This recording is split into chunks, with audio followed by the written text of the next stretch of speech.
Igreja Metodista apresenta a Palavra de Deus, a fé transformando os nossos corações.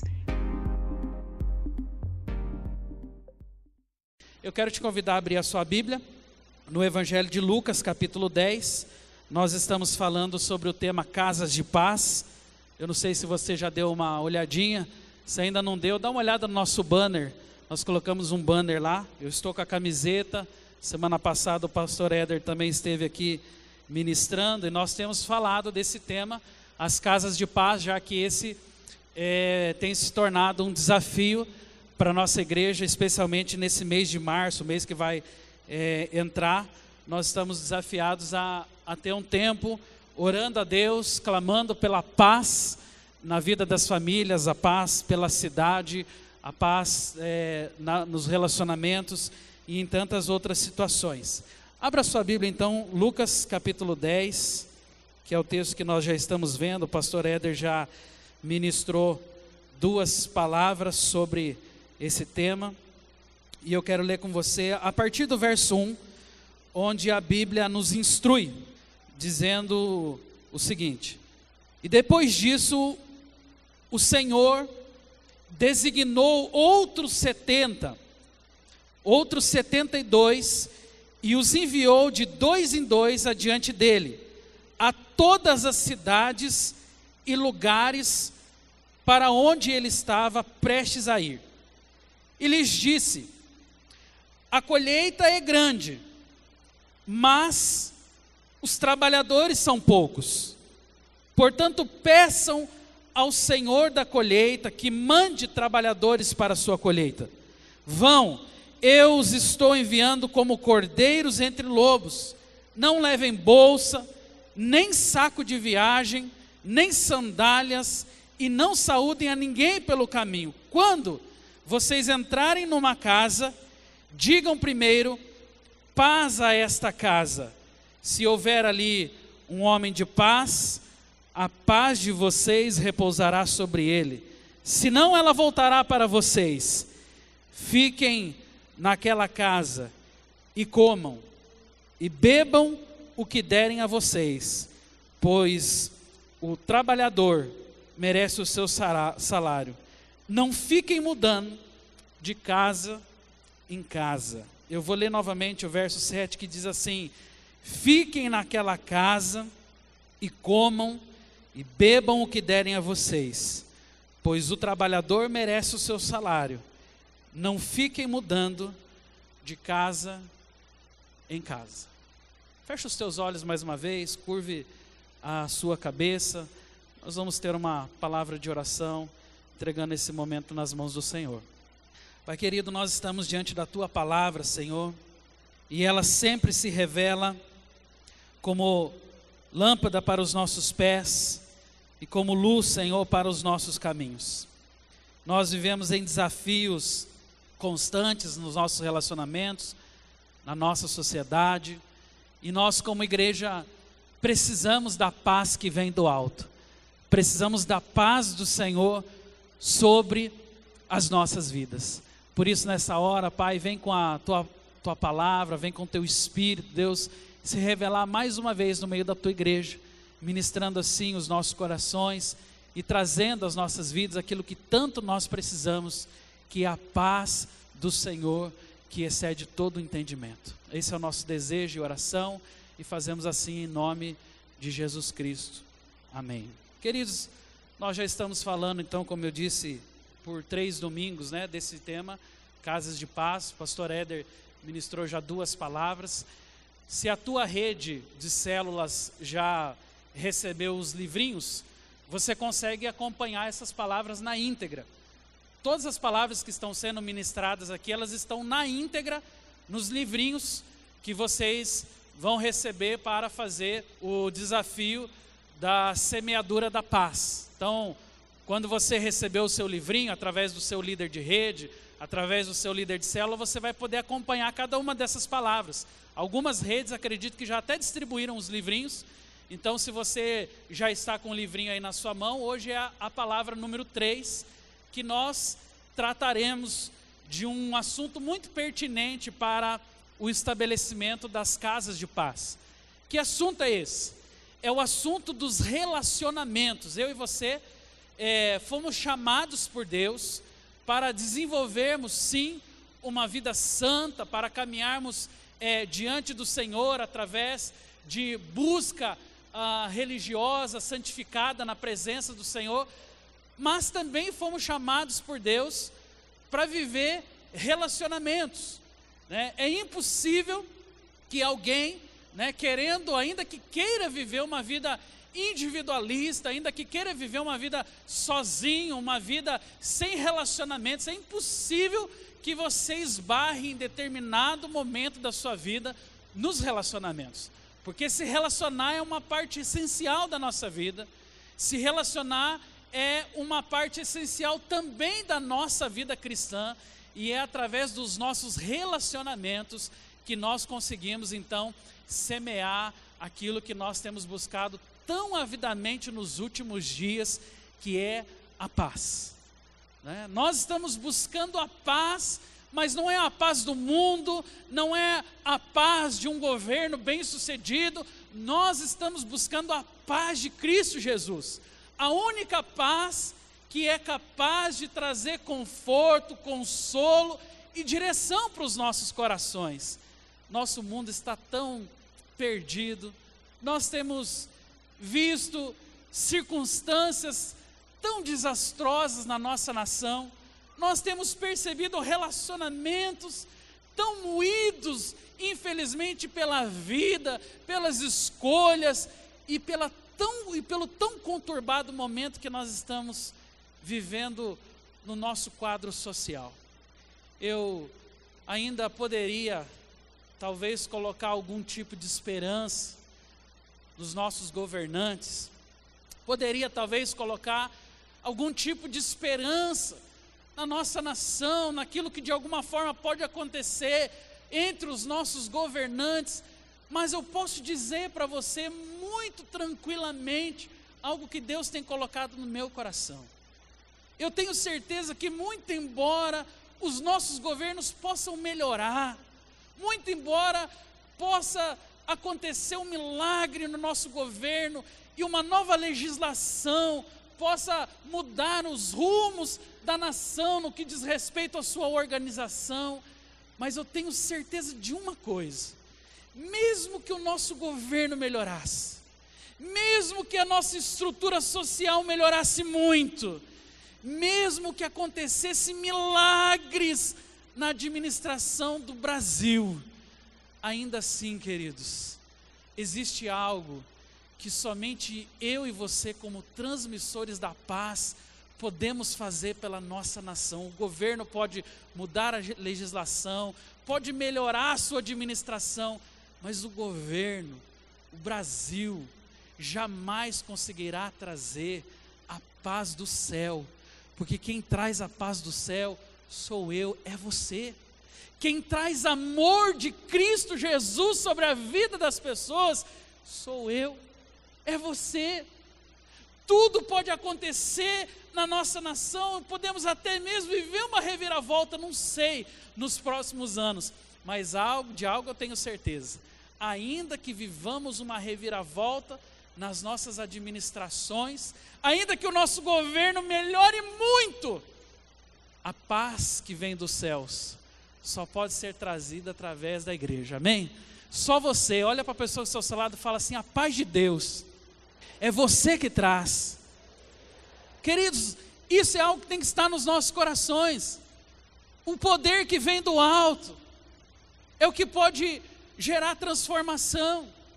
Estou muito fascinado, compartilhei hoje na escola dominical com os irmãos, estou fascinado pela leitura de um livro chamado A Revolução do Voluntariado. E esse livro é um livro muito especial. O autor desse livro fala sobre algumas características da igreja, e eu fiquei assim deslumbrado ao perceber que por muitos anos nós começamos a perder um pouco da paixão e talvez a deixar de acreditar na real capacidade da igreja sobre a terra.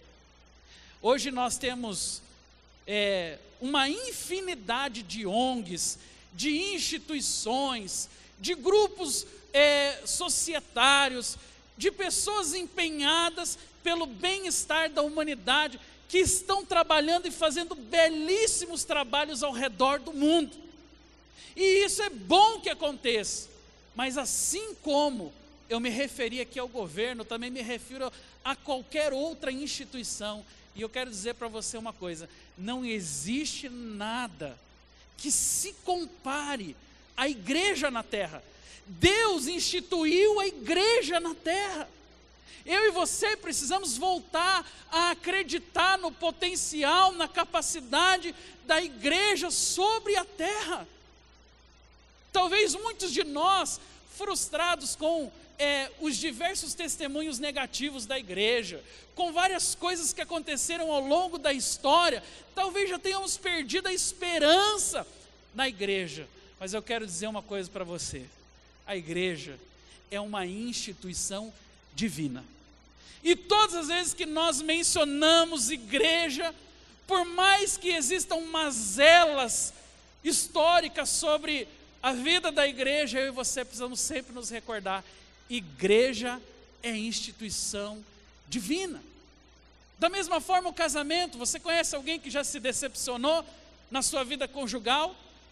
Você conhece alguém que talvez, de alguma forma, não acredite mais na relação entre um homem e uma mulher debaixo de um mesmo teto? É possível que você, em algum momento, talvez de discussão com a sua esposa, já tenha pensado: meu Deus, como é possível viver debaixo de um mesmo teto, debaixo de um mesmo lar, com uma pessoa totalmente diferente? Pasme você, casamento também é instituição divina, também é criação de Deus.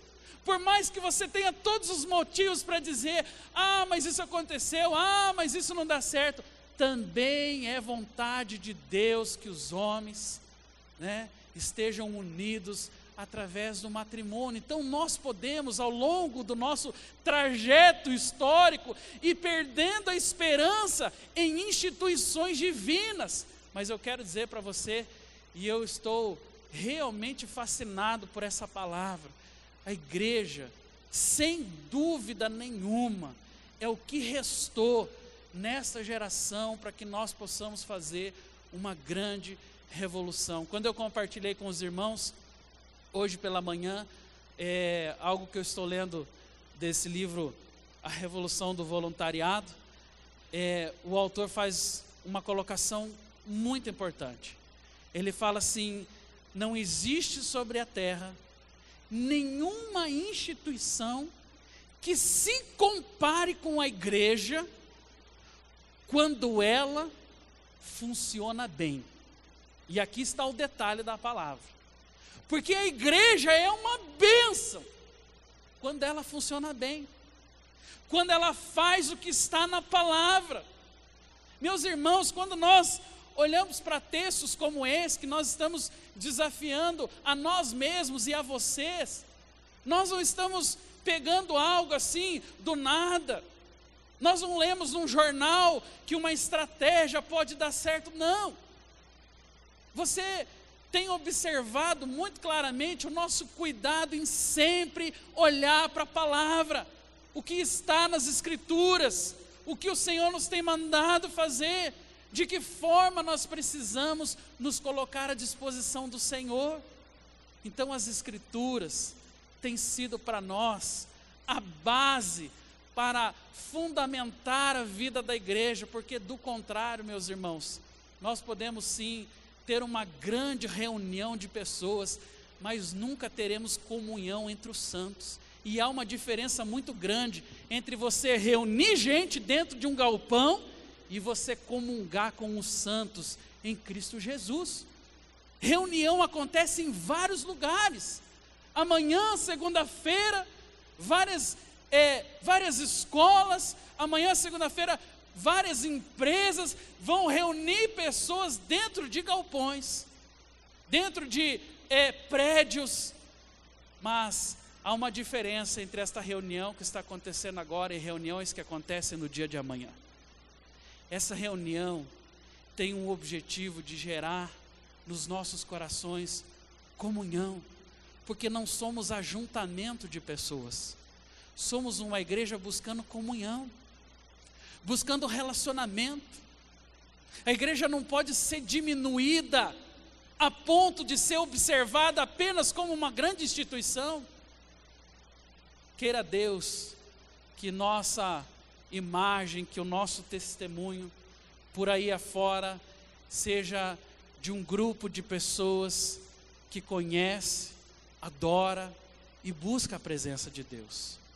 Porque não há outro caminho, meus irmãos, para que nós possamos fazer a diferença no meio dessa sociedade, senão nos unindo, comungando da mesma presença da palavra de Cristo e saindo e levando o amor àquelas pessoas que tanto precisam. No texto que nós acabamos de ler, o maior desafio que aqueles 70 ou aqueles 72, como algumas traduções trazem, eles tinham, não era apenas o desafio de implantar um novo lar, uma nova casa de paz.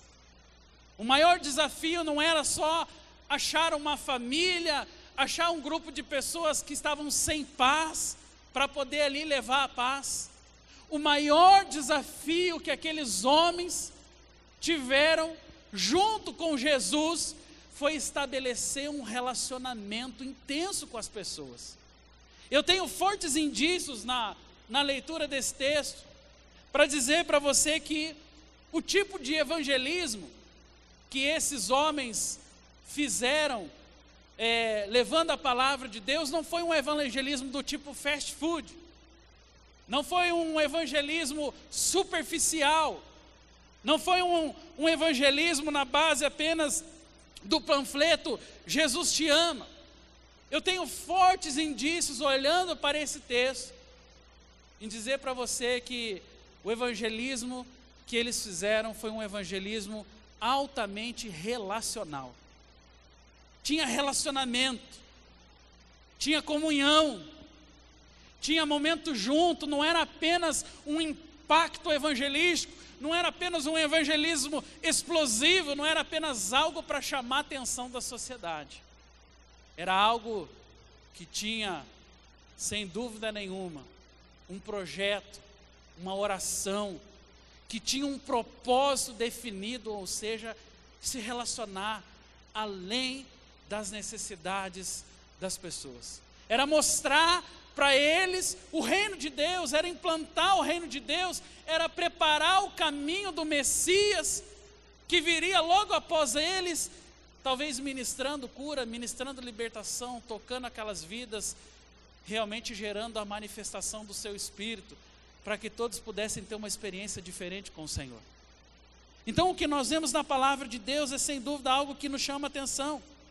Estabelecer um relacionamento sólido com as pessoas é um papel da igreja.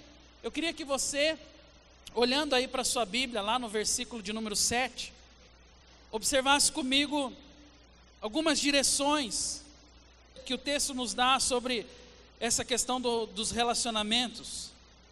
O versículo 7 diz assim: fiquem naquela casa, comam e bebam o que derem a vocês, pois o trabalhador merece o seu salário. Não fiquem mudando do que diz aí? De casa em casa. Não fiquem mudando de casa em casa. Olha só, Jesus estava desafiando aqui os discípulos a estender o seu relacionamento com aquelas pessoas, não mudando toda hora de casa. Veja, os discípulos não estavam apenas vendendo um produto. Os discípulos não estavam tentando formar uma lista de clientes para que possivelmente em outros momentos eles pudessem retornar e vender o seu produto. Não. Os discípulos estavam recebendo um desafio de Jesus. Que desafio era esse? Estabeleçam relacionamentos. Vá além da necessidade superficial das pessoas. É fato que hoje muitos de nós às vezes nos aproximamos de algumas pessoas e temos oportunidade de ministrar o reino de Deus, ministrar o evangelho, através das suas necessidades. Isso vai ser sempre muito comum. Mas veja que Jesus, ele não estava apenas olhando para a necessidade. Se você fizer uma observação bem acurada do texto, você vai entender que Jesus estava indo muito além das necessidades de cura, de libertação, de necessidades financeiras, como nós temos visto na sociedade dos nossos dias. É bem provável que alguns de nós possamos olhar e dizer: pastor, eu sei de uma pessoa que está está desempregado e precisa receber Jesus na sua casa. É verdade. Assim o desempregado, assim o doente, assim o possesso e tantas outras situações que nós temos do quadro e da realidade humana.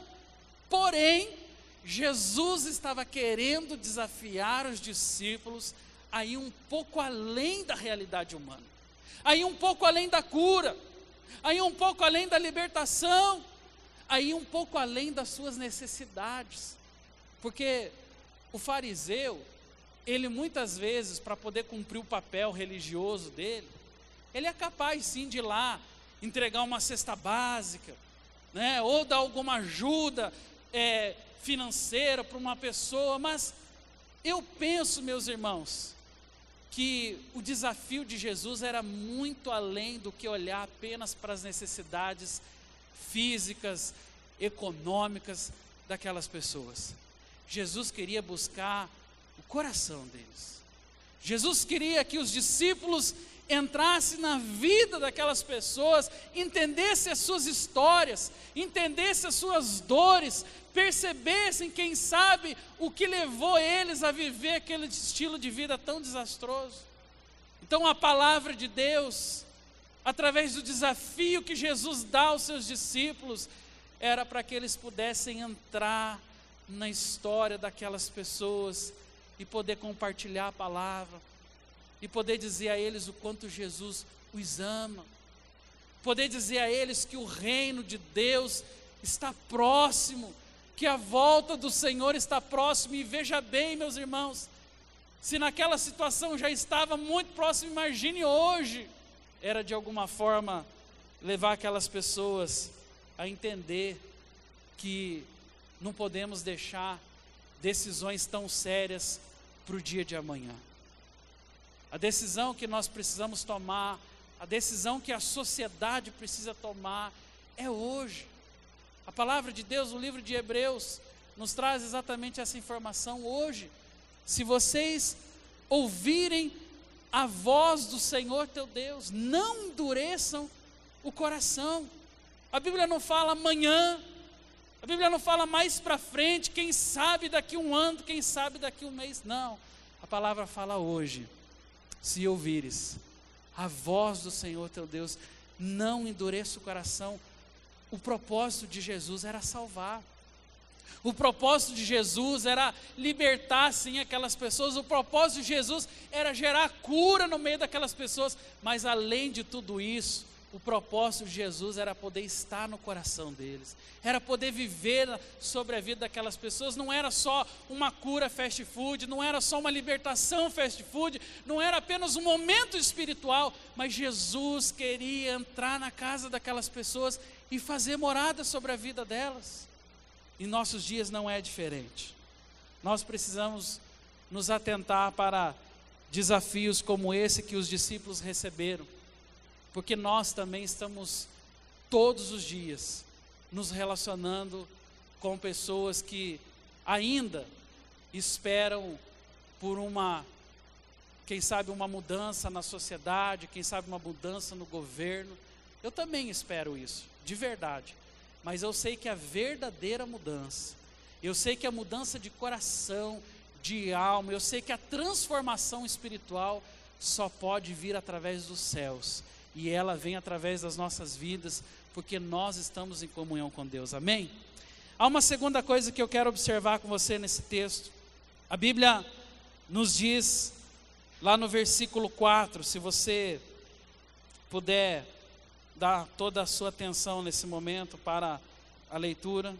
A Bíblia diz assim que Jesus os orientou, dizendo: não levem bolsa, nem saco de viagem. Algumas traduções dizem alforge, e nem sandálias, e não saúdem também a ninguém pelo caminho. Não levem bolsa e não levem alforje. Jesus estava querendo deixar claro para os discípulos uma situação. Olha, vocês podem ter um certo conhecimento, mas não tinham porque eram novos convertidos também. Vocês podem ter uma referência da religião judaica que está atuando nos seus dias. Quem sabe vocês podem até ter um bom livro aí, guardado com vocês, que seria talvez um baita de um instrumento para poder chegar lá naquela casa e interagir com as pessoas. Mas olha, o que Jesus disse para eles: eu não quero que vocês dependam de nada. Não dependa de bolsa, não dependa de alforje, não dependa de livros, não dependa de nada. Dependa de mim. Jesus estava tentando gerar e forjar no coração dos discípulos uma dependência, ou seja, fé nos seus corações suficiente para que eles pudessem saber: olha, nós estamos indo para um desafio. Nós não temos espada, porque Jesus muito claramente disse para eles: olha, eu estou enviando vocês como ovelhas no meio de lobos. Então assim, só que Jesus não deu uma espada, não deu uma metralhadora de última geração para eles. Pelo contrário, nem sandália nos pés vocês vão colocar. Vocês vão totalmente despidos de toda e qualquer circunstância ou de toda e qualquer coisa que possa gerar em vocês uma certa dependência, uma certa segurança.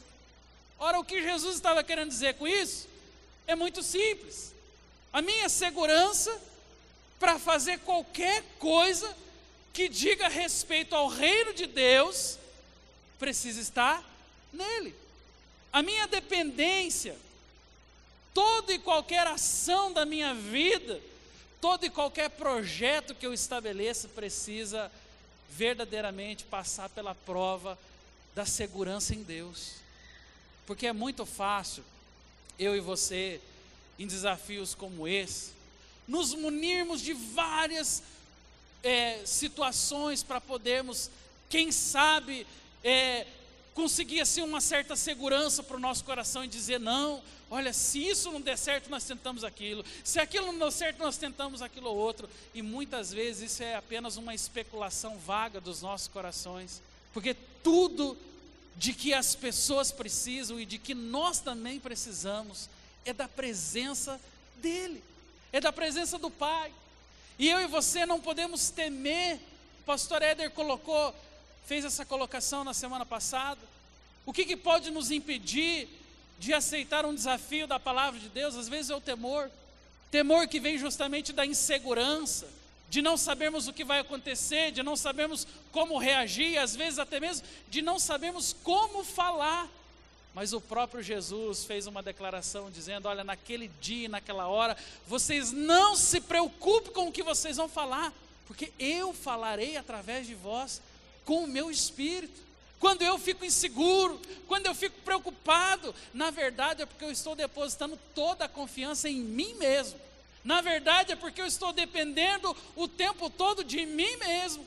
Quando eu muitas vezes temo os desafios da palavra, é porque essa insegurança que foi gerada no meu coração já fala exatamente disso, da ausência dele, da ausência da presença do Senhor, que é tranquilizadora, que traz paz, que traz direção, que nos leva a sermos surpreendidos, porque tudo o que nós temos que fazer é algo tão simples, é apenas responder ao seu chamado. E todas as vezes que nós nos esquivamos e procuramos argumentos e respostas e divagamos entre tantas outras coisas que não a vontade do Senhor, na verdade nós estamos ali mostrando o nosso temor, a nossa insegurança e a nossa dependência de nós mesmos, o que jamais poderia acontecer. Então quando Jesus fala: ó, não leva alforje, não leva bolsa, nem sandália leve para vocês calçarem aos pés de vocês, é que Jesus estava dizendo assim: dependa somente de mim, dependa somente da minha presença, dependa somente da minha palavra. Olha para a pessoa que está ao seu lado e fala assim: dependa dele. A palavra de Deus, ela nos leva o tempo todo a pensar que talvez Jesus estivesse prestes a ver algo novo em meio aos discípulos. Eu queria que você entendesse que nesse desafio que Jesus fez para aqueles homens, Jesus também fez debaixo de um processo aonde ele provaria aqueles homens. Quem eram os discípulos? Eram doutores em Bíblia? Os discípulos eram religiosos, conservadores, dedicados à sua doutrina? Os discípulos estavam nas sinagogas constantemente orando e lendo as Escrituras? Não. Veja bem, Jesus faz um desafio que mudou a história. Por que mudou a história? Porque Jesus desafia 12 homens, pasme você, novos convertidos, sem experiência, que em menos de 3 anos já teriam o título de apóstolo. Tal era a expectativa do Senhor com a mudança que ele esperava através da vida daqueles homens. Esse texto não está na cartilha que nós estamos estudando, mas eu queria que você abrisse sua Bíblia aí em Marcos, e eu queria mostrar algo para você nesse momento. Marcos capítulo 16, e esse é o momento aonde Maria Madalena, Salomé, Marcos 16, a palavra conta esse trechinho da história. Maria Madalena, Salomé, a Maria mãe de Tiago, elas estavam comprando especiarias para ir ungir o corpo de Jesus. Você conhece toda a história, eu vou me limitar aqui a ler toda ela, para que possamos ser mais objetivos. Mas o fato é que essas mulheres, indo ao sepulcro, se encontraram com um anjo do Senhor, que disse: vocês estão procurando Jesus, o Nazareno, que foi crucificado, mas ele ressuscitou, ele não está mais aqui. E ali o anjo, então, diante daquela cena, mostrou o lugar e falou: olha, Jesus ressuscitou, vão, digam aos discípulos e a Pedro que o Senhor vive. E foi isso que as mulheres rapidamente partiram a fazer. Elas saíram, foram na direção dos discípulos, e elas tinham uma missão sobre as suas vidas. Qual era essa missão? Comunicar aos discípulos que Jesus Cristo havia ressuscitado. Agora, eu queria que você pensasse o seguinte: quanto tempo mais ou menos os discípulos ficaram com Jesus? Quanto tempo? 3 anos, em torno de 3 anos. Alguns estudiosos dizem que até muito menos do que isso. 3 anos é um pouco assim, limitado para que alguma pessoa possa compreender todos os aspectos do reino de Deus. Mas se não bastasse o fato de passar 3 anos intensos, vendo Jesus curar, vendo Jesus libertar, vendo Jesus operar milagres, e tantas coisas que eles viram o mestre fazer, mesmo assim, o coração daqueles homens e a vida daqueles homens nos parece que não estavam assim tão preparados para a missão a que Jesus daria a eles na sequência. Eu queria que você olhasse aí, que a sua Bíblia está aberta em Marcos 16. Veja comigo o versículo 11.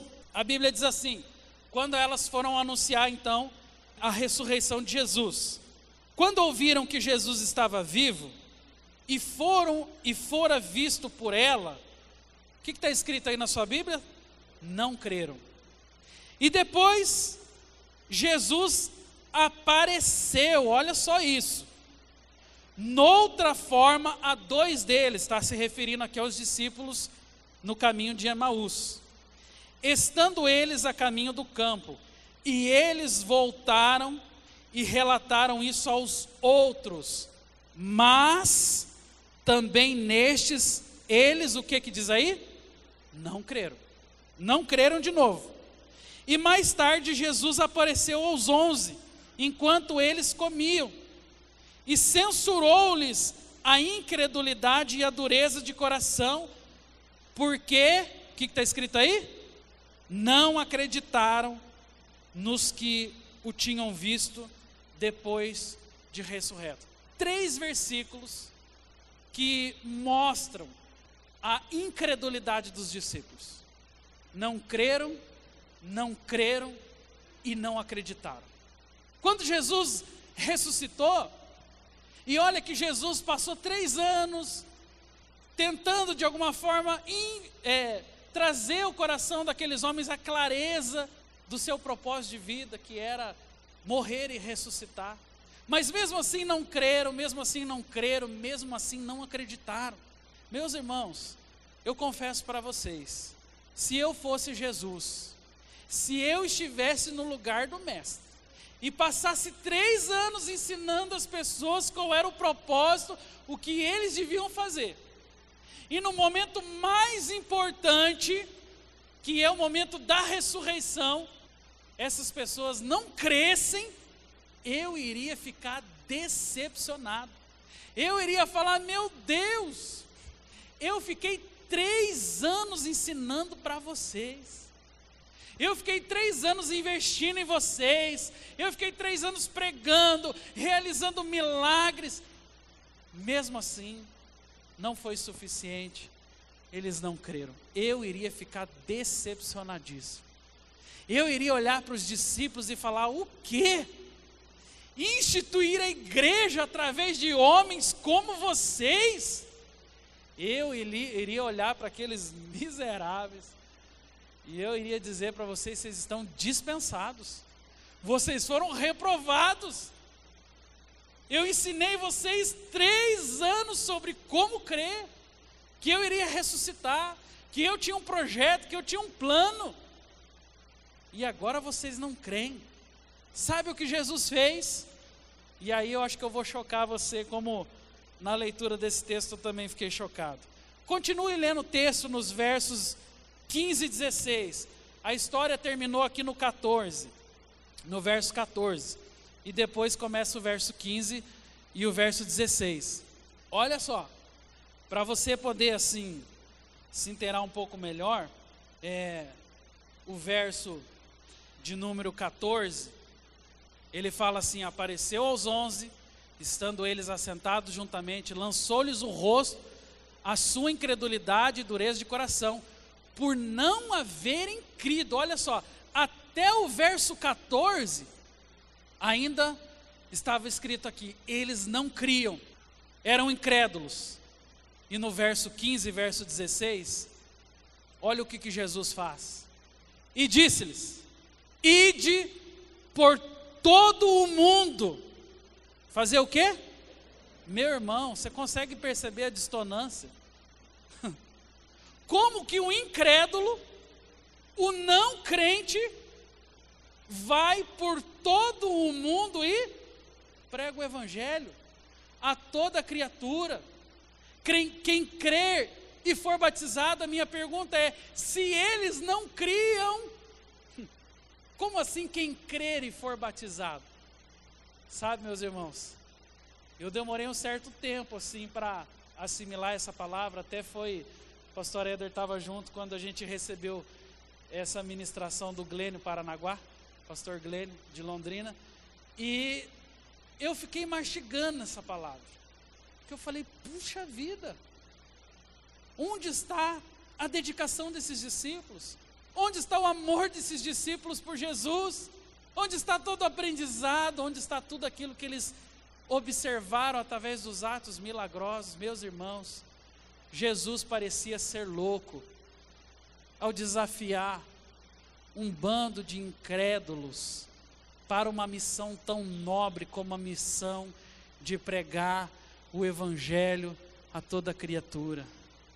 Mas aqui eu quero voltar naquele tema da dependência e dizer para você mais uma vez que não é pela nossa capacidade intelectual, não é pela nossa experiência, não é pela quantidade de informações, sabe?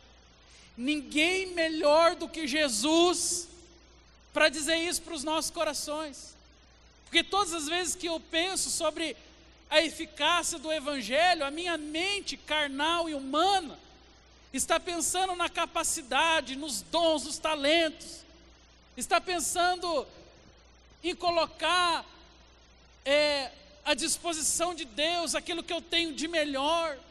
E quando você começa a olhar para a palavra, você começa a ver que é justamente o contrário. Por exemplo, Moisés, quando estava lá no Egito, quando ele tinha toda aquela pompa de rei, de governador, ele não chamava tanto a atenção de Deus, do que quando ele sai do deserto, dizendo: quem sou eu? Não sei nem falar, eu sou pesado de língua. E no dia que ele descobre que ele não era nada, é o dia que Deus descobre ele. É assim conosco. Quando a gente descobre que nós não temos nada, não temos experiência, não temos bagagem, não somos suficientemente capazes, esse é o melhor dia das nossas vidas. Porque o dia que nós nos basearmos naquilo que nós temos, naquilo que nós somos, na nossa vaga experiência como cristãos, para fazer a obra de Deus, queridos, isso é o pior dia das nossas vidas. Porque isso gera em nós algo chamado independência. E independência é tudo que o nosso Senhor não quer. Eu e você somos seres dependentes. Eu não posso fazer nada construindo a minha independência. Às vezes eu tenho a impressão que o nosso currículo, pastor, eu já frequento 15 anos a escola dominical. Eu já fiz todos os módulos, todos os avançados. Pastor, eu já passei por todos os processos.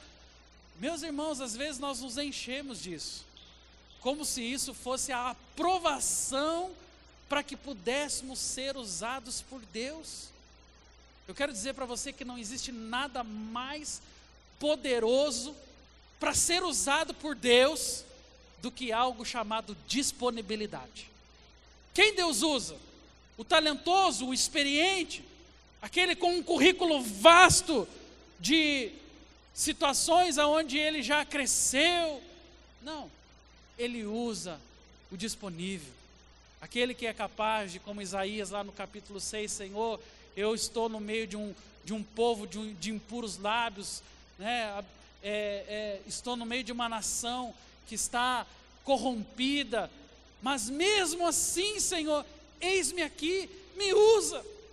Você acha que Isaías estava naquele momento preocupado em dizer: olha, o meu currículo espiritual é esse, eu sou profeta, eu sou filho de profeta, ou na minha geração tem um monte de profetas? Não. Isaías, com toda a capacidade que ele tinha para ser usado por Deus, ele chega tremendo diante do Senhor, fala: eu sou um impuro, habito no meio de um povo de impuros lábios. Mas aqui está o grande segredo. Quando você descobre: eu não sou ninguém, esse é o melhor dia da sua vida, porque aí Jesus te descobre. Quando nós nos esvaziamos de nós mesmos, da nossa autossuficiência, das nossas capacidades, então é o dia que o Senhor fala: aqui eu posso habitar, porque aqui é dependente, aqui tem prazer em fazer, aqui tem alegria do chamado. Eu quero já convidar o nosso ministério de louvor para vir aqui no altar, e eu quero finalizar lendo com você o versículo 16 de Lucas 10, onde a palavra, eu vou ler o versículo 16 e o versículo 17. A Bíblia diz assim, que aqueles discípulos, os 72, voltaram alegres e disseram: Senhor, até os demônios se submetem a nós em teu, o que diz aí? Em teu nome. Os discípulos estavam aqui reconhecendo algo muito poderoso. Veja, eles saem para uma missão e eles têm momentos sim talvez de temor, de insegurança, mas quando eles encontram um cerne da vontade de Deus, algo extraordinário acontece. A Bíblia fala que eles voltam como crianças, alegres, felizes pela realização de um ato. Até os demônios se submetem a nós. E eles podiam terminar aqui. Até os demônios se submetem a nós. Mas não. A Bíblia fala, eles se submetem a nós em teu nome. Não é no nome do fulano de tal, do profeta tal, não. É no nome de Jesus. Os discípulos compreenderam que o poder, a graça, a eficácia de uma ação evangelística vem do alto. Não é fruto de capacidade humana, não é autossuficiência, não é excesso de talentos, de dons, não. É dependência. É a capacidade de dizer, Senhor, eu não sou nada, não sou ninguém, mas eis-me aqui e me usa. Faça a tua vontade. Os discípulos descobriram que estava no coração do Pai, que era depender do Senhor. Então, felizes e alegres, eles começam a regozijar-se e dizer, os demônios se submetem a nós. No verso 16, a palavra de Deus fala do momento que Jesus aconselha eles, dizendo, olha, quem ouve a mim, quem ouvir vocês, a mim me ouve. Quem rejeitar a vocês, a mim me rejeita. E quem me rejeita, rejeita também aquele que me enviou. Jesus estava deixando claro para eles o seguinte, olha, podem ir, vão sem medo, porque se alguém rejeitar vocês, não fique preocupado, eles não estão de fato rejeitando vocês, eles estão me rejeitando. Então, a segurança que Jesus estava gerando no coração daqueles homens, era sem dúvida nenhuma, para que eles soubessem, nós precisamos depender do Senhor. Eu queria finalizar esse momento, dizendo para você, eu não sei onde você tem colocado as suas motivações, eu não sei de onde você tem buscado as tuas forças, eu não sei como você tem encarado os teus medos, os teus desafios, eu não sei de que forma você pretende cumprir o chamado do Senhor, mas eu queria deixar um conselho para você nessa noite. A primeira e melhor forma de você ser usado por Deus é despojando-se de si mesmo, é deixando tudo no altar do Senhor, é se entregando a Ele, tendo coragem de dizer, Senhor, eu não sou nada sem a Tua graça, eu não sou nada sem o Teu amor, Senhor, eu estou aqui justamente porque sou dependente do Senhor, porque eu sem a Tua presença não consigo realizar e fazer nada. Então esse é o momento que o Senhor vai descobrir o teu coração, esse é o momento que o Senhor vai trazer paz para a tua vida, esse é o momento que o Senhor vai desafiar você a viver o sobrenatural, o extraordinário, que é depender dEle, tão somente dEle. Então hoje, eu queria fazer um desafio de altar para você, eu queria que esse altar servisse para as nossas vidas, como um meio de reconhecer, diante de Deus, eu não sou nada, Senhor. Senhor, eu estou aqui para dizer que toda a minha autossuficiência, toda a minha vaidade, todo o meu orgulho, toda a minha arrogância, tudo aquilo que de alguma forma possa demonstrar a força humana em mim, eu estou entregando nesse altar e eu estou dizendo, Senhor, eu quero depender de Ti. Em todas as áreas da minha vida, na vida financeira eu quero depender, nos meus relacionamentos eu quero depender, na minha família eu quero depender, na minha profissão eu quero depender, em todas as áreas da minha vida eu quero ser um dependente do Senhor.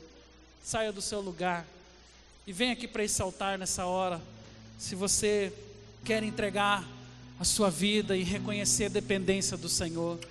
Uma canção estará nessa hora sendo entoada e eu quero desafiar você a entrega no altar do Senhor tudo que você é, tudo que você construiu até hoje. Vem dizer para Ele, Senhor, eu só dependo de Ti. Vem dizer para o Senhor que o seu coração está entregue na presença dEle e que não há nada que possa substituí-lo, não há nada que possa se colocar no lugar do Senhor na sua vida. Deixa Ele ser Deus sobre a tua história, deixa Ele ser Deus sobre a tua vida, deixa Ele ser Deus sobre a tua caminhada, deixa Ele ser Deus sobre os teus desafios, somente entregue, somente coloque no altar, somente diga: Senhor, eu dependo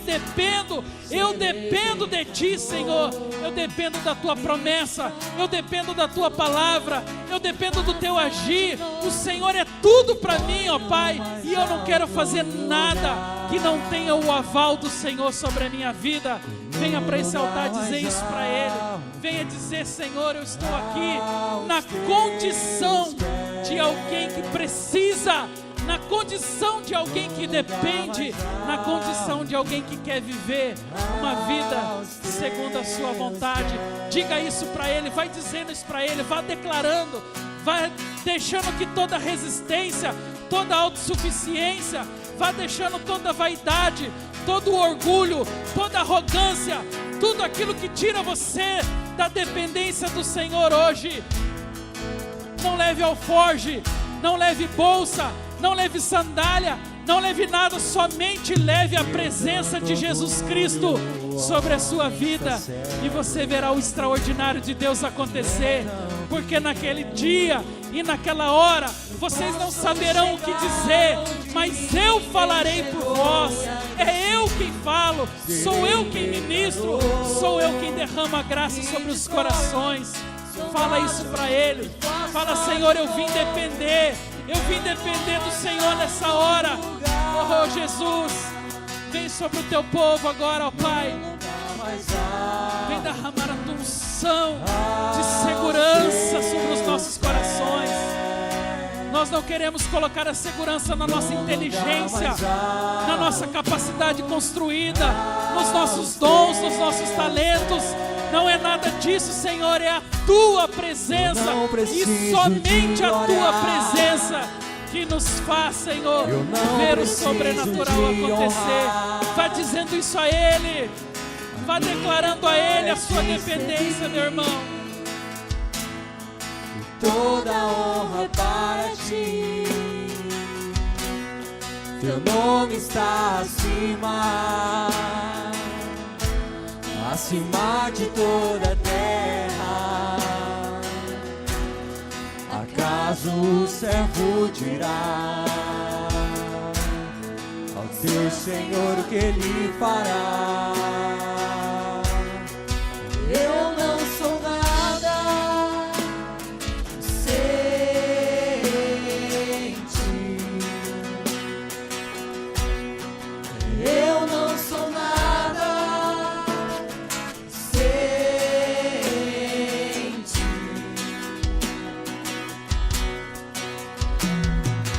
É tanto orgulho, o homem está cego e não vê que é tão pequeno. Eu posso chegar onde ninguém chegou e ainda assim serei pecador. Me destrói, sou vaso, me faça de novo, me põe no mais alto lugar, no lugar mais alto, aos Teus pés, no lugar mais alto, aos Teus pés, no lugar mais alto, aos Teus pés. Eu não preciso de honrar, eu não preciso de honrar. Pai, nessa hora nós queremos entregar nesse altar Glória é Te servir. as nossas vidas.